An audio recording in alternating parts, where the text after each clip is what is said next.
நமஸ்காரம். ஸ்ரீமடத்தில் பக்தர்கள் எல்லாரும் கூடியிருந்த ஒரு நாள் யதாஸ்தானத்துக்கு வந்து உட்கார்ந்த மகான் எல்லாரையும் பார்த்து பேச ஆரம்பித்தார்.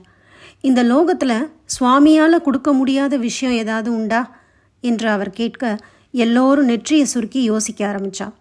அப்புறம் மகானே தொடர்ந்தார். பகவானால் முடியாததே இல்லைன்னு தெரிஞ்சே இப்படி ஒரு கேள்வி கேட்குறேனேன்னு எல்லாருக்கும் தோன்றது இல்லையா? ஆனால் பகவானால் முடியாத காரியம் ஒன்று இருக்குது. அது என்னன்னா திருப்தின்னு ஒருத்தரை சொல்ல வைக்கிறது தான். ஏன்னா எதை கொடுத்தாலும் இன்னொன்று கேட்கும் மனசு. இது கிடச்சிட்டா அடுத்தது, அதுவும் கிடச்சிட்டா இன்னொன்று மனசு கேட்டுட்டே இருக்கும்.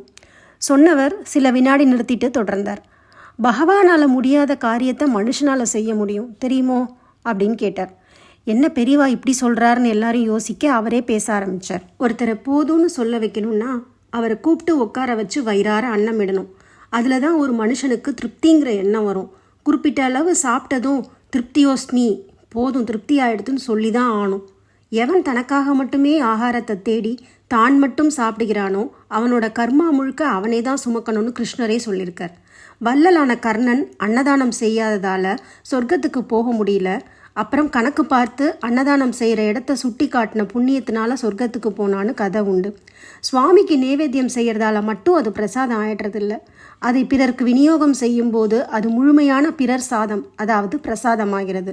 உங்களால் இயன்ற சமயத்தில் எல்லாம் ஒரே ஒருத்தருக்காவது அன்னதானம் செய்யணும்.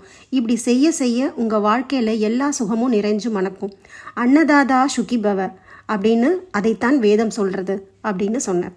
जय जय शंकर हर हर शंकर